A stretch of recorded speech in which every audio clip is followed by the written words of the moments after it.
शांताकारं भुजंगशयनं पद्मनाभं सुरेशं विश्वाधारं गगनसदृशं मेघवर्ण शुभांगं लक्ष्मीकान्तं कमलनयनं योगिभिर्दानगम्यं वंदे विष्णुं भवभयहरं सर्वलोकैकनाथम। कृपया सब्सक्राइब कीजिए हमारे चैनल को तथा यह घंटी पर क्लिक अवश्य करें नया ज्ञानवर्धक वीडियो सर्वप्रथम देखने के लिए।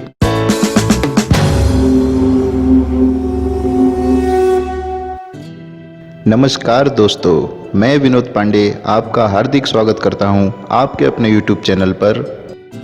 वैदिक विधान ये कहता है कि दशमी को एक आहार, एकादशी में निराहार तथा द्वादशी में एकाहार करना चाहिए। सनातन हिंदू पंचांग के अनुसार संपूर्ण वर्ष में 24 एकादशियां आती हैं, किंतु अधिक मास की एकादशियों को मिलाकर इनकी संख्या 26 हो जाती है। प्रत्येक एकादशियों का भिन्न भिन्न महत्व होता है तथा प्रत्येक एकादशियों की एक पौराणिक कथा भी होती है। एकादशियों को वास्तव में मोक्षदायिनी माना गया है। भगवान श्री विष्णु जी को एकादशी तिथि अति प्रिय मानी गई है, चाहे वह कृष्ण पक्ष की हो अथवा शुक्ल पक्ष की। इसी कारण एकादशी के दिन व्रत करने वाले प्रत्येक भक्तों पर प्रभु की अपार कृपा दृष्टि सदा बनी रहती है। अतः प्रत्येक एकादशियों पर हिंदू धर्म में आस्था रखने वाले भगवान श्री विष्णु जी की पूजा करते हैं तथा व्रत रखते हैं, साथ ही रात्रि जागरण भी करते हैं। किंतु इन प्रत्येक एकादशियों में से एक ऐसी एकादशी भी है जिसका व्रत प्रतिवर्ष 2 बार पौष तथा श्रावण के मास में किया जाता है। यह व्रत पुत्र प्राप्ति के लिए रखा जाता है। अतः पौष मास के शुक्ल पक्ष की एकादशी को पौष पुत्रदा एकादशी तथा श्रावण मास की शुक्ल पक्ष की एकादशी को श्रावण पुत्रदा एकादशी के नाम से जाना जाता है। जिन व्यक्तियों को संतान होने में बाधाएं आती हैं अथवा जो व्यक्ति पुत्र प्राप्ति की इच्छा रखते हैं, उनके लिए पुत्रदा एकादशी का व्रत अत्यंत शुभ फलदायक होता है। पौराणिक मान्यताओं के अनुसार जो जातक एकादशी का व्रत नियमित रूप से रखते हैं, उन्हें भगवान श्री नारायण की विशेष कृपा दृष्टि प्राप्त होती है। पद्म पुराण के अनुसार सांसारिक सुखों की प्राप्ति तथा पुत्र इच्छुक भक्तों के लिए पुत्रदा एकादशी व्रत को विशेष फलदायक माना जाता है। अतः संतानहीन या पुत्रहीन जातकों के लिए इस व्रत को अत्यंत महत्वपूर्ण माना गया है। इस व्रत के प्रभाव से संतान की रक्षा भी होती है।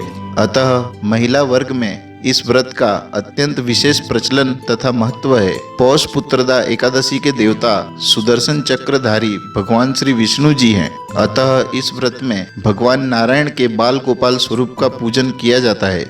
पौष पुत्रदा एकादशी के व्रत का पालन जो जातक पूर्ण श्रद्धा से करता है, उसे भगवान विष्णु से विद्वान, लक्ष्मीवान तथा पुत्रवान होने का वरदान प्राप्त होता है। पौष पुत्रदा एकादशी व्रत का पारण।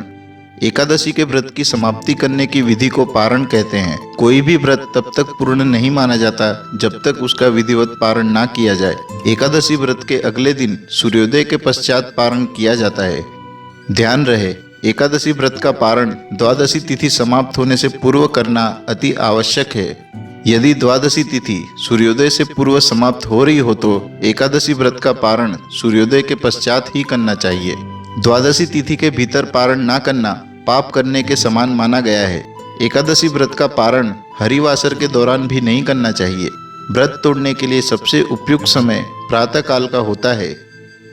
व्रत करने वाले श्रद्धालुओं को मध्याह्न के दौरान व्रत तोड़ने से बचना चाहिए। जो भक्तगण व्रत कर रहे हैं, उन्हें व्रत समाप्त करने से पूर्व हरिवासर समाप्त होने की प्रतीक्षा करनी चाहिए। हरिवासर द्वादशी तिथि की पहली 1/4 अवधि होती है। यदि जातक कुछ कारणों से प्रातः काल पारण करने में सक्षम नहीं है तो उसे मध्याह्न के पश्चात पारण करना चाहिए। इस वर्ष पौष मास के शुक्ल पक्ष की एकादशी तिथि 23 जनवरी शनिवार की रात्रि 8:56 से प्रारंभ होकर 24 जनवरी रविवार की रात्रि 10:57 तक व्याप्त रहेगी। अतः इस वर्ष 2021 में पौष पुत्रदा एकादशी का व्रत 24 जनवरी रविवार के दिन किया जाएगा। इस वर्ष पौष पुत्रदा एकादशी व्रत का पारण अर्थात व्रत तोड़ने का शुभ समय 25 जनवरी सोमवार की प्रातः 7:11 से 9:19 तक का रहेगा। द्वादशी तिथि समाप्त होने का समय 26 जनवरी दोपहर 12:24।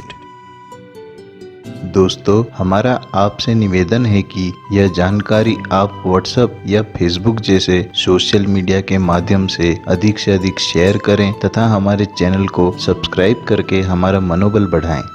वीडियो देखने के लिए धन्यवाद। आशा करता हूँ हमारे द्वारा दी गई जानकारी आपको अच्छी लगी होगी। यदि आपका कोई सुझाव या प्रश्न है तो कमेंट बॉक्स में लिखकर हमें सूचित करें। भगवान आपको सफल बनाए तथा उज्जवल भविष्य प्रदान करे। धन्यवाद।